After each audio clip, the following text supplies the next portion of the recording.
Welcome to Tamutoon!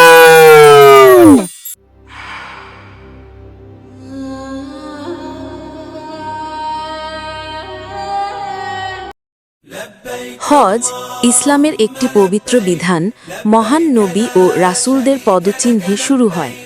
এর পেছনে হাজার বছরের ইতিহাস লুকানো আছে।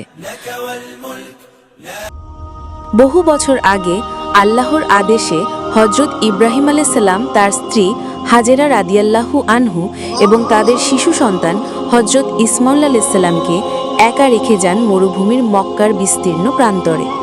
তাদের সঙ্গে ছিল কেবল একটি খেজুরের ব্যাগ এবং একটি মশক। আস্তে আস্তে খেজুর শেষ হয়ে গেল, পানিও ফুরিয়ে গেল, আর শিশু তৃষ্ণায় কাতর হয়ে কাঁদতে লাগল।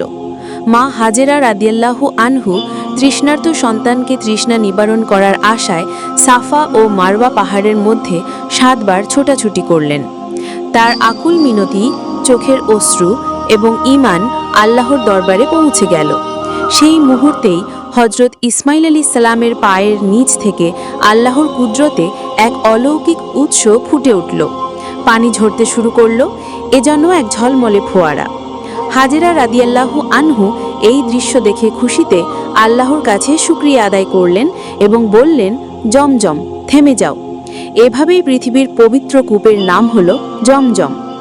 মায়ের চোখে আনন্দের অশ্রু ঝলমল করল, আর শিশু সন্তানের মুখে হাসি ফুটে উঠল।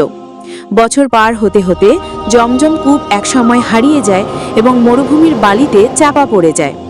পরে হজরত ইসমাইল আলাইহিস সালামের বংশধর মহানবী হজরত মুহাম্মদ সাল্লাল্লাহু আলাইহি ওয়াসাল্লামের দাদা আব্দুল মুত্তালিব এক রাতে স্বপ্নে দেখেন জমজম কূপের অবস্থান। তিনি সেই স্থানে যান এবং তার ছেলে হারেসকে সঙ্গে নিয়ে খনন শুরু করেন এবং পুনরায় সে বরকতময় কূপ আবিষ্কার করেন। তখন থেকে আজও জমজম কূপের পানি অবিরত প্রবাহিত হচ্ছে। মুসলিমরা হজ বা ওমরা পালন করার সময় এই পানিকে পান করেন। জমজম কূপ কেবল একটি পানি উৎস নয়, এটি হাজেরা রাদিয়াল্লাহু আনহু এর ত্যাগ, অবিচল ঈমান এবং আল্লাহর অশেষ রহমতের চিরন্তন নিদর্শন। আজও এই পানির প্রবাহ আমাদের মনে করিয়ে দেয় সেই মুহূর্তকে যখন একজন মায়ের আকুতি আল্লাহর কৃপায় অলৌকিকভাবে পূরণ হলো। জমজমের পানি ঈমানের এক বিস্ময়কর দান। আল্লাহ আমাদের সবাইকে হজ ও ওমরার সৌভাগ্য দিক। আমিন। لبيك اللهم لبيك لبيك لا شريك لك لبيك إن الحمد والنعمة لك والملك لا شريك لك